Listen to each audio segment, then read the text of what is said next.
everybody, my name is Hannah Hutchison, and today I'm going to be sharing some advice and tips and tricks on how to stay calm and grounded as we near the end of our spring semester.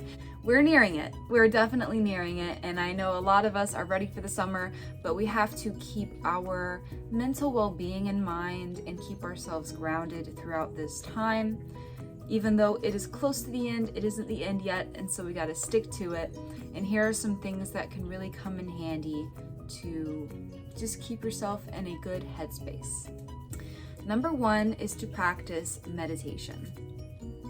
Meditation is a great practice that can help improve physical and mental health. Meditation strengthens neural connections, and research shows that meditation increases the density of the hippocampus, which is what helps with memory and attention. I'm sure many people would love for their hippocampus to grow and for them to be able to memorize much easier, especially in college. So yeah, meditation is a very, very helpful exercise. When you're meditating, you don't have to set aside a huge amount of time in your day to meditate. Meditation can last as long as you want it to, and it can be a short practice that you include in your everyday life to just help yourself grow. Now, a very easy method of meditation is to focus on your breath and count to 100. It's going to seem very difficult the first time, but eventually it gets much easier. And what I personally like to do is I like to sit and focus on my breath and focus on how on the inhale, the breath or the air that I'm inhaling is crisp and cold, and on the outhale it is warm and soft.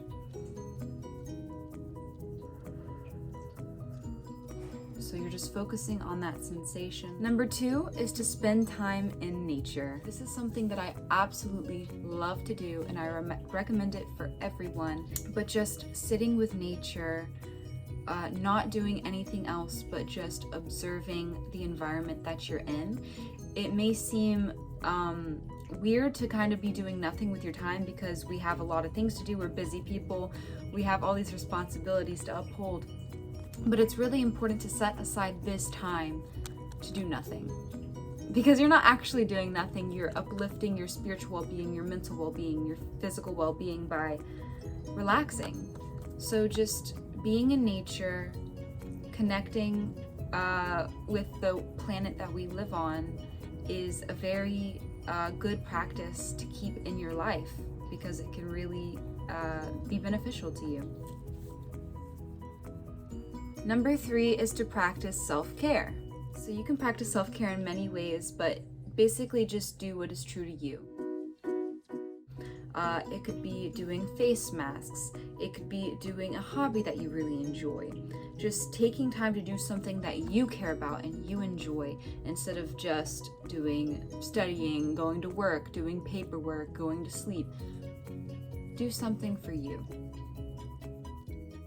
Number four is to do gratitude exercises. All right, now gratitude exercises are really easy, and I'm going to give you some examples of how to do them, but they're really important to do because they can improve physical health, they can improve sleep, psychological health, they can increase empathy, they can reduce aggression, and it's really beneficial in improving self-esteem and mental strength and making new friends.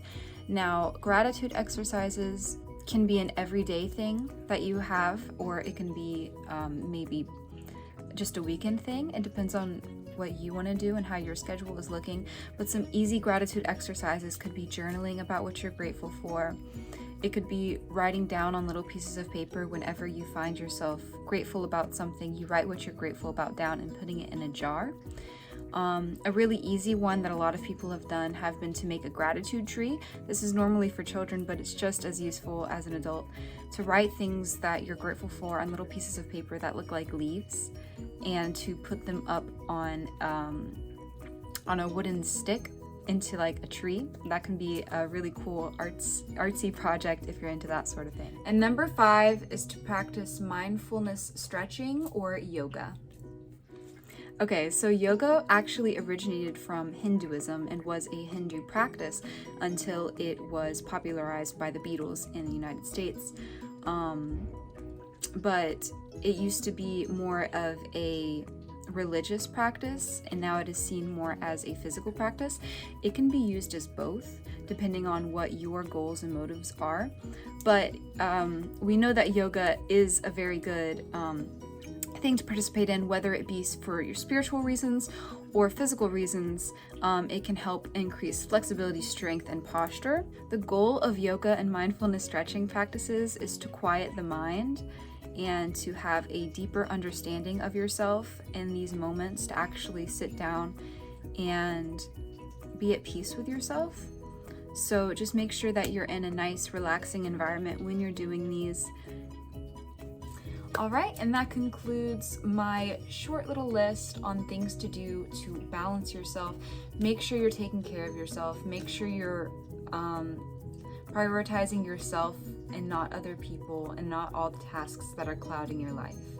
Stay safe, guys. I hope you have a good one. Bye.